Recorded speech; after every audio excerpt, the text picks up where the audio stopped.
So I have a biology degree. I have a public health degree. Now I think I want to do business. Do I have the skills to do it? Can I just start a business like that and will it be successful? So I wasn't sure. And I started reading about an MBA, and I was seeing how people at the time, MBA was such a buzzword. Like almost everyone was doing an MBA and they would have like great jobs. And so I talked to one of my friends in Ministry of Health and I said, I wonder if people that are like in public health or biology can like do an MBA. I just kind of made a comment. And he goes, oh, one of my good friends is a medical doctor. He just finished his MBA from INSEAD, which is like a really top school in France. And now he's working for an e-commerce company in Nigeria called Konga. And I was like, oh, can I talk with him? I'm really curious to know how someone that had a medical background made that switch to business. And so I talked to him and he was telling me about the GRE and studying for GRE, taking, to get an MBA. And he was like, oh, do you want to work at Konga where I work? And I was just like, no, I just want to study for my GMAT first. Because I was just like, I was kind of surprised. And I was just like, well, let me just study for GMAT and try and get into business school so I can get into the business space. And I remember studying for GMAT and I did the GMAT and my score was horrible. And I was like, oh, wow, this is not even funny. So I was just like, so what do I do now? I've made so much noise to everyone. I'm studying for GMAT and now I did the GMAT and it wasn't good. And so I emailed that guy that I met and I said, you know what? I studied for GMAT. My score wasn't great. Are you guys still hiring? And he was just like, sure, no problem. You can always take GMAT again. And he was just like, let me put you in touch with somebody that's the hiring person. That's amazing. Yeah, and I met the person. I mean, to be fair, also, the owner of that company lived where I used to live in Lagos, like in the estates. But I didn't go that route. I went through somebody, But so the person that told me, the guy that told me that, hey, I'm going to connect you with somebody that's hiring you. I said, okay, cool. And so I did see the owner sometime, maybe socially. I just let him know that FYI, just so you know, I've been talking to somebody in your company and they're going to interview me for a position, just so you know. He goes, oh, okay. He's going to stay out of it. Doesn't want to be involved in it. Doesn't want any, favoritism or bias. I said, okay, cool. Okay. So he just stood out of it. And I did the interview and I got the job offer. And I started working at Konga, which is like an online company. So you mean he wasn't like, oh my God, yeah, sure, come on, I'll get you in, when you told him? Who, the owner? The owner, yeah. No. He was very just like, no, I'm going to let the process happen. Thanks for telling me. And even when I went for the interview in the office, he just like, yeah, he was very, very distant, which I appreciate because, he was, I don't want it to be seen like, oh, I just got here because this guy knew me or whatever. Yeah. That's pretty cool, but I mean, interesting. Yeah, so I started working it's an e-commerce company like Amazon here. I started working in, I'm trying to remember now, the beauty department. So like makeup, baby, kids and toys. So a lot of sales analysis. Like I would do a lot of data analysis on, what's selling, what we need to restock, what are people buying, marketing. So I went in there thinking, I wanted to start my own business sometime. So, okay, I didn't do well in GMAT and go to grad school for an MBA, but maybe I could learn in business and see what it's all about. So it was definitely a big shock to my system when I started because coming from public health, want to save the world, government was kind of chill. These people are like, we need to make money. Like how many units are being sold? How are we going to replace it? You have to manage relationships with your vendors, with your suppliers, make sure that they're happy, make sure customers are happy. It was a lot, but it was a very young company. I felt like one of the oldest people there, and I was probably in my late 20s then. And I felt like one of the oldest people there. Everybody was like, it was like being in college again in a strange way. Everybody was so young with like blue braids, like very funky environments and fashion. Yeah. And so anyway, it was very interesting times there. Okay. Nice. So you go into this company now. You decided that, first of all, you decided that you wanted to do fashion, or you wanted to kind of start your own kind of maybe fashion house, shop, e-shop, something. And so you decide to go the business route and end up with this company. How long were you with them? Um, I want to say almost 2 years again. I think I've done everything almost 2 years. Yeah, almost 2 years. Okay. What caused you to leave, or what'd you do after that? I left for probably two main reasons. One, after a while, I mean, I felt like I want to do more. I was like, okay, we're just selling stuff here. And I just felt like I Yeah. missed having something that mattered in terms of making an impact in either someone's health. It Right. just kind of seemed a little bit trivial to me. I was making good money, probably much better than what I was doing in public health And with and government. Yeah. with government. And at the time, I kept in touch with the NGO that had gone to different African countries to talk about tobacco control. And Sorry. So you've mentioned the word NGO several times. I have no idea oh, what that means. Can you oh, please okay. explain what that is? Sorry, NGO is No, a you're good. non-governmental organization. Okay. So it's like a charity. Okay. Yeah, I don't know So how else to they're, describe. I mean, like maybe they'd be a non-profit over here. Oh, exactly. Yeah, exactly. Okay. Not profit. Yeah, exactly. Okay. Okay. Yeah. So So you I were in mean, touch with an NGO still. yeah, the one that is it's called Tobacco Campaign for Tobacco Free Kids. They're based in Okay. DC. And the ones that like I would go to other African countries and do those Yeah. workshops. So even while I was still working at the e-commerce company, I got an email saying, "Hey, we're going to Kenya. Do you want to come?" And I was just like, "Yes." And I still went, and I took that was like my vacation time when I was still working Yeah. with the e-commerce. I told my boss, "Look, I'm going to this thing." And it just kind of reignited the fact that I wanted to do more than just sell things. And I wanted to have more of an impact in people's lives. So that was one reason. The second reason, the company was also changing. I mean, a lot of people had left, to be honest. Even the CEO, I think towards the end, he was leaving. There were just some structural changes going on, a new direction. And the last thing was I had told my bosses that I wanted to take some time off and not pay, just some time off because I was going to take the GMAT again. And I Okay. told them, and they said, okay, that's cool. And then when the time came, they were like, no, you can't go, you can't go. And I was just kind of like, well, I'm Yeah. done. And I was also getting unhappy coming there. I remember driving to work and being unhappy and parking my car and just being like, oh, another day, just like, oh. And, my friends that had been there before had left, things were changing. It was a lot of stress because because we needed to make more money too. Things were just like, we need to meet your target. There was a target and it was just getting harder and harder. And I was just like, I knew I had to leave because I wasn't happy. I wasn't happy anymore. And I remember my mom thinking, why is this girl leaving? Again, she's making good money. She doesn't have a job yet. Most people have a job before they leave. And I was just like, no, I'm just gonna leave.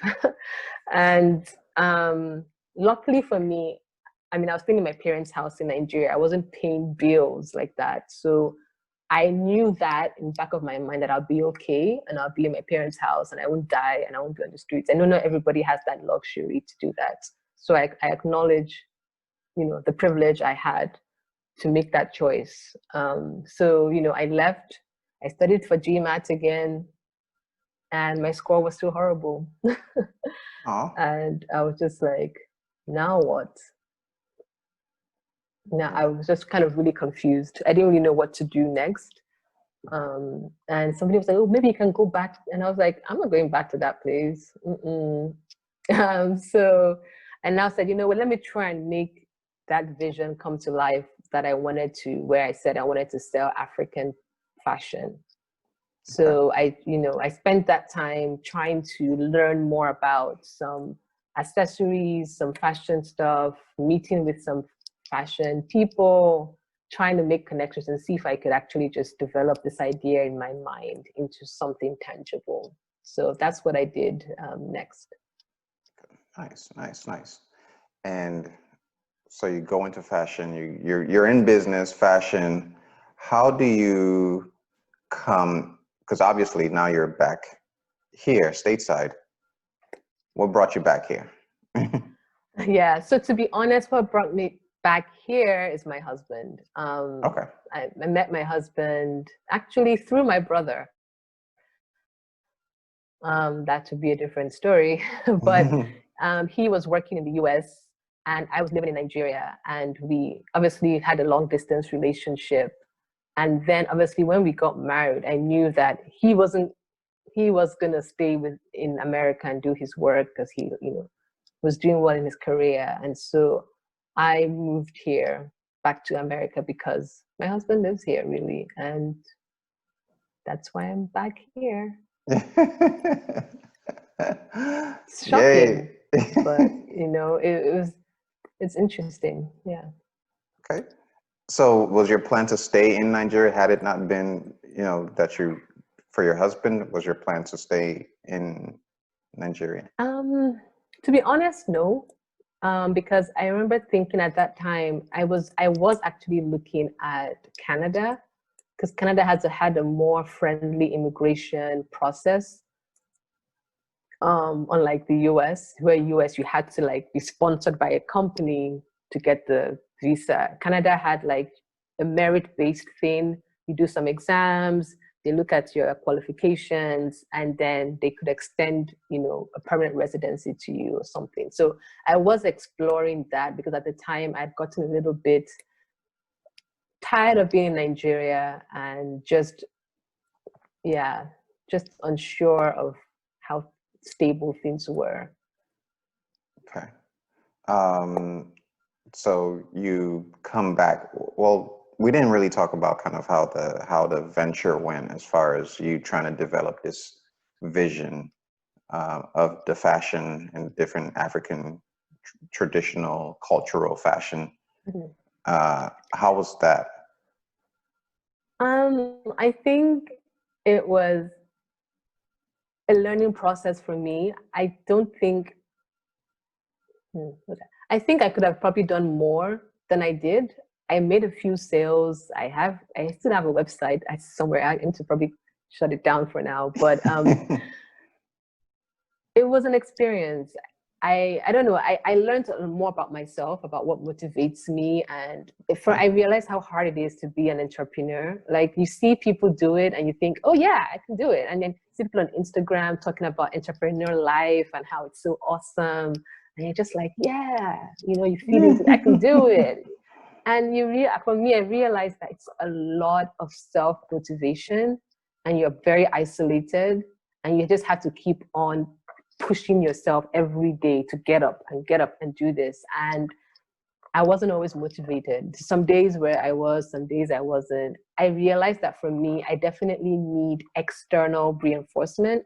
Maybe if I had a partner, someone who I was more accountable to. I just learned that more about myself, that I can do stuff on my own for sure, Right. but I think it helps me much better if I have external reinforcement or a partner or just someone that helps me keeps me accountable. Right. But I still learned stuff. I made a few sales. I developed some new skills. I wrote a blog. I made connections with people. So it's all a journey. Yeah, and learning. And I feel like in the future, I might still resurrect that idea. Like it's not shut down forever. It's, Right. you never know what happens. Right, right. No, that's awesome. That is awesome. I can relate to the whole external reinforcement thing. Definitely. In the last few months, in addition to, starting my podcast, there were a couple of other different things that I started doing. Mm-hmm. And yeah, I need that as well. So Yeah. yeah, but no, that's awesome. That's awesome.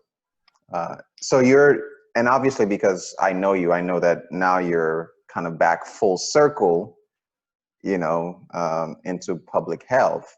So why don't let's talk about either how you got in there, or from when you moved back, to be here with your husband. Where did you go, or what happened? Yeah. I mean, I, you know, after the whole business venture thing, I knew I still had a passion for health and here public health. I still wanted to make an impact. It was still there. And I had made connections with people, a lady in Nigeria who was starting an NGO that was focused on non-communicable diseases, which was an area I was interested in. I actually met her in my church. And so I just used to email her and just keep in touch with her and help her as she develops this idea, and encouraging her. And when I came to the US, I mean, I knew she was trying to like raise money for for that not for profit. And I came to the US and I reached out to my classmates from Emory, my public health friends. Many of them still stayed in public health. And I said, hi guys, does anyone know how I can raise money for an NGO that wants to help kids affected by non-communicable diseases? And then one of my friends replied and said, hey, I'm currently doing my PhD in public health at the University of South Carolina. And there's a professor here who I think might be a good fit for you to talk to about this. And so she connected me to that professor. And I remember it was around Thanksgiving in 2018. I remember around Thanksgiving, because he was like, hey, okay, thanks for the email. Are you applying to our PhD program? And or not. And I was like, no, I'm not. He goes, okay, then we can talk after Thanksgiving. I remember because he was saying before or something like that. So we spoke early December, and he was just telling me about his work. At the end of the day, he didn't really have anything for me in terms of what I was looking for the fundraising thing. But we had a good conversation, and I thought he was a nice person. And I got off the phone and I went to read up more about the PhD program, read up more about his work. Because from talking to him, I was just like, oh my God, this guy has done work in tobacco. And I just found some common interests. And then I sent him an email and I was like, actually, I do want to apply to the PhD program. However, I know your deadline is in like 2 weeks and my GRE has expired. Because I think GRE lasts only 5 years or 4 years. And I was just like, well, so I guess I've missed the deadline. And he was just like, well, we can extend the deadline. Don't worry about it. And I was just like, whoa, I didn't even know that could happen. I mean, you see Wow. all these Yeah. things on the website, you think it's so official. Yeah. But until you contact somebody, he was just like, you know what, you can still apply. Just try and do the GRE. When do you think you can do the GRE? And this was December. And I was just like, maybe I think he gave me an email saying that the latest time I can get my GRE to them is by February or something like that. So I was like, okay, I'll do it. And I just went on a hardcore GRE study plan. My husband was very instrumental in helping me like create my study plan, because I was really nervous about taking GRE. Any standardized exam, I'm always like, GMAT, I didn't do well in GMAT. I would say I did okay for GRE for my MPH, but I was a bit nervous about the math and how you have limited time to answer all this stuff. But my husband really was a big cheerleader and really supportive and really like, no, you can do this. Math is not that hard. Like, and he's better than me in math. And so I would ask him questions. And I took the GRE. I saw my score. I was happy with it. And I sent it to the school and they were just like, yeah, I got admitted into the program. And Nice. so I started 2019. That was just last year. I just started. and Wow. we moved to South Carolina. And I came to visit the school prior, and everyone was so nice. My advisor, he's now my advisor, very nice person. He's done a lot of work in Latin America on tobacco control, and he's been very supportive of my interest in Africa, and connecting me with the right people, because he doesn't do a lot of work in Africa, but he knows people who have done some work. So yeah, so now I'm a second year PhD student, and it's just crazy for me to think about sometimes how I got here, and I'm progressing in the program, and it's been exciting. It's been emotional roller coaster, I would say, but it's still been exciting. That's awesome. Wow. PhD, public Loading. health. Load, yeah, no, that's awesome. That is amazing. So there's a couple of other questions that I have about that right now. You have an MPH. Now you're about to have a PhD in public health. And obviously it's 2020. Yeah. If ever we needed public health, it's now. But I do understand that your interests are more non-communicable diseases. Yeah. COVID is definitely communicable. Yeah. But no, how do you see kind of your field kind of being more impactful and being more recognized now, just in general with this huge this pandemic that is worldwide, that everyone is now dealing with and having to brace for? Yeah, it's been an amazing time. Sadly that we're having this pandemic, for sure, but I think definitely public health has risen to more people's consciousness. People now know the words like epidemiologist, like, because you hear it on the news and you hear about public health. It's definitely giving more visibility to the field. And people are kind of understanding more about the importance of public health.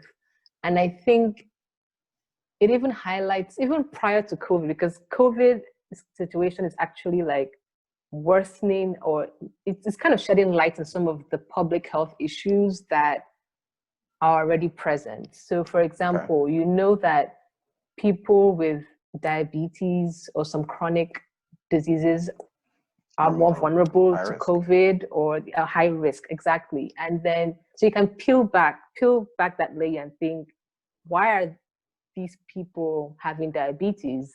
Why are they having these chronic diseases? Is it, so public health comes into play. You can think about that in terms of what are they eating, the environments that they live in. Should we be making, fresh vegetables more affordable, more accessible in places where, there are these regions where there are no grocery stores, for example, there are more fast food. So, and also you can also see how they talk about how Black people have been negatively affected by COVID in terms of the numbers, and, other minorities. And so you kind of think, why is that? What in our public health, what in the environment can we do to try and reduce those disparities? I could go on and on. It's a very passionate topic of mine, but it's for me, it's been very enlightening.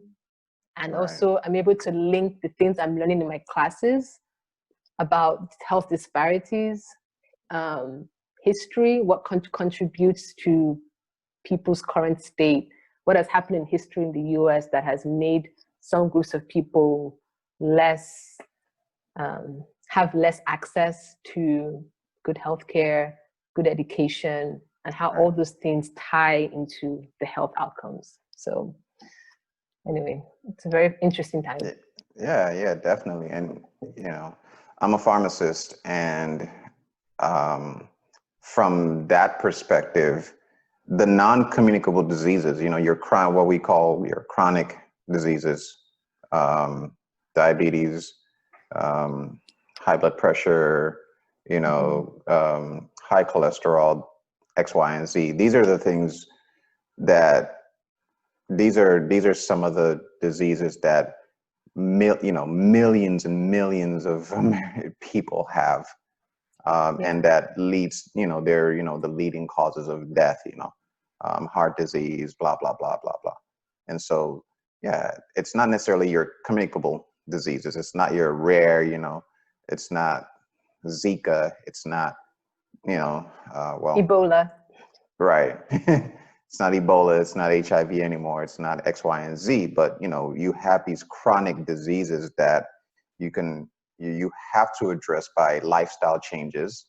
You have to address, initially, one of the best ways, is by lifestyle changes, talking about diet, exercise, and then you can start introducing, therapy, whether it's, medication, this or that. And we know that those are just across the board diseases that affect, I'll throw out a number, 70 million Americans, blah, blah, blah, and if you're able to get that under control, you'll have a healthier population base. You'll have people living longer, being, healthier, X, Y, and Z. And, so yeah, definitely it's very important. Those are some of the core things that, if you can get those under control. And even now, as we see with COVID, if you, those things are high risk. They leave people more susceptible to, adverse outcomes if they contract COVID and things like that. But, that's awesome. That's awesome. I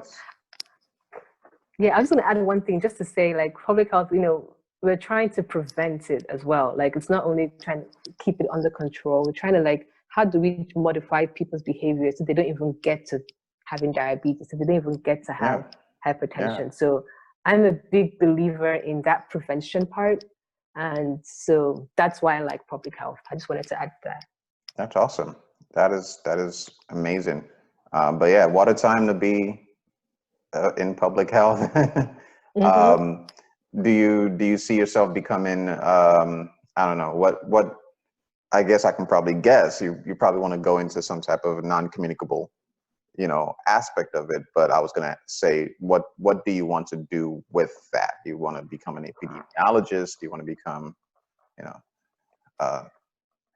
Yeah. So, it changes quite often what I want to do. I feel like I'm still learning. Like when I came in initially, I was just like, I don't want to be in academia. Like I was just like, no, I don't want to be a professor. I want to get this education and I want to be out there in the field. I want to be working for a global health organization, doing research that contributes, direct impact, or maybe it helps to inform governments on like their policies. Like everybody, like that's been my spiel when I started, and I was just saying how, I don't see myself as an academic.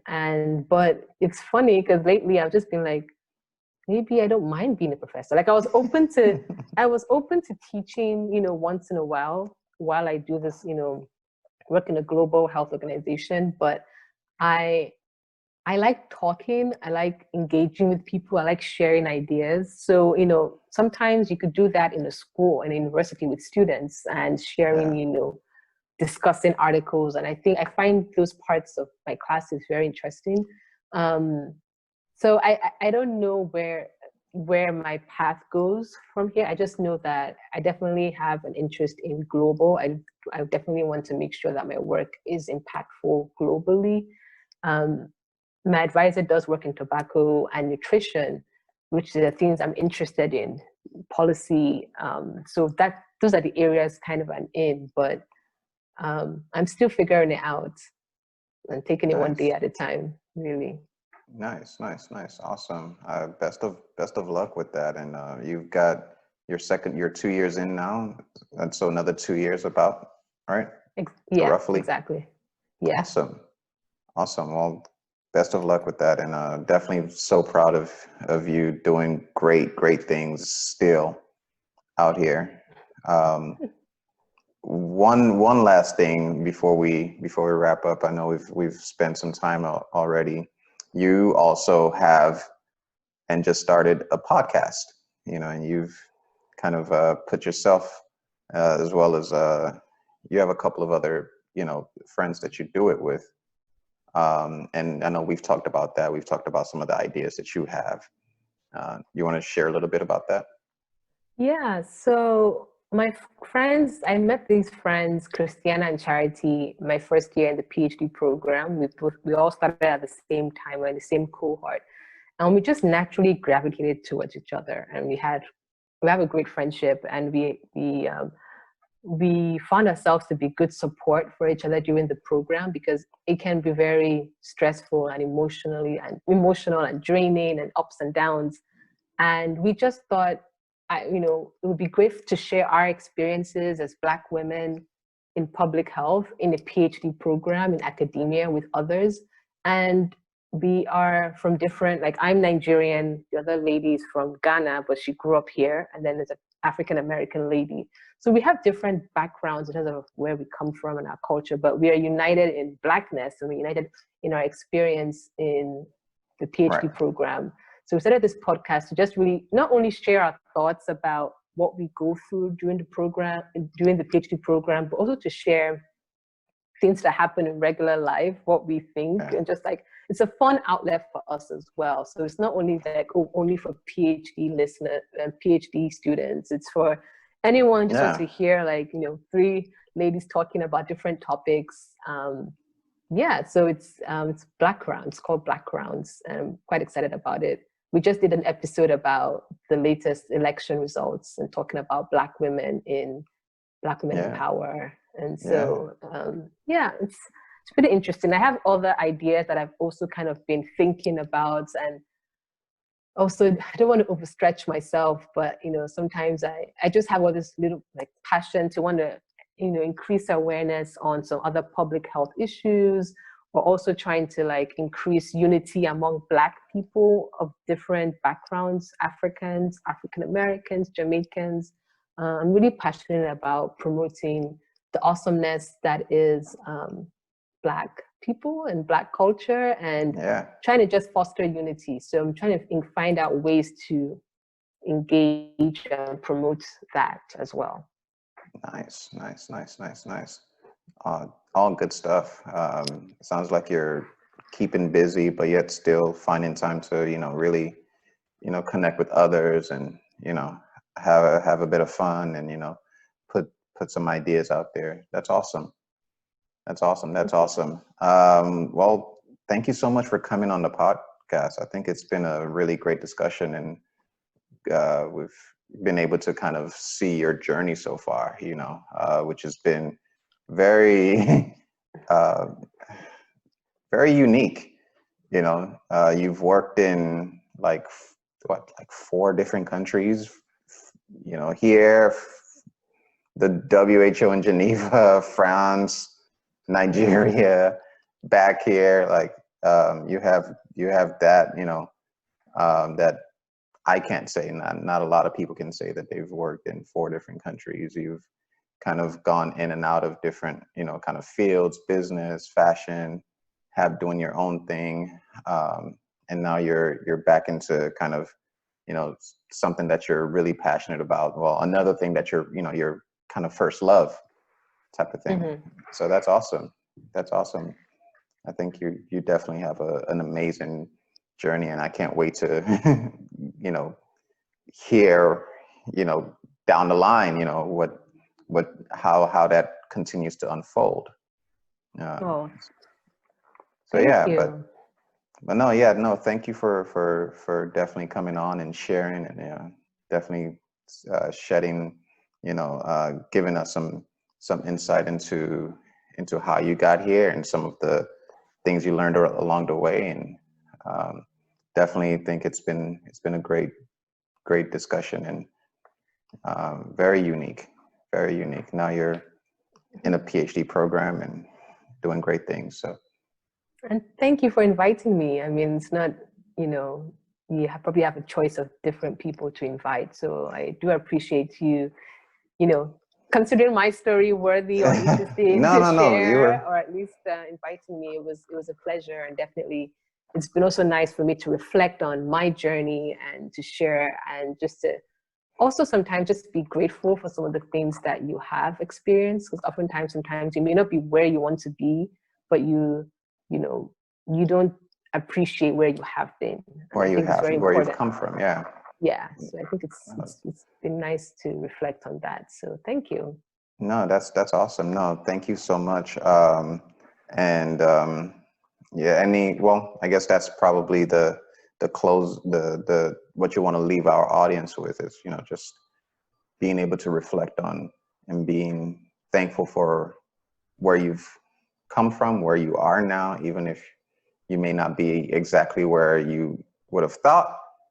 But yeah, and just keep pushing. Right? Exactly. Perfect. Pushing. Awesome. Well, this has been another episode of Highlighting Greatness with Visaya. We've had Busola on the podcast, and we will see you all next time. Thank you so much.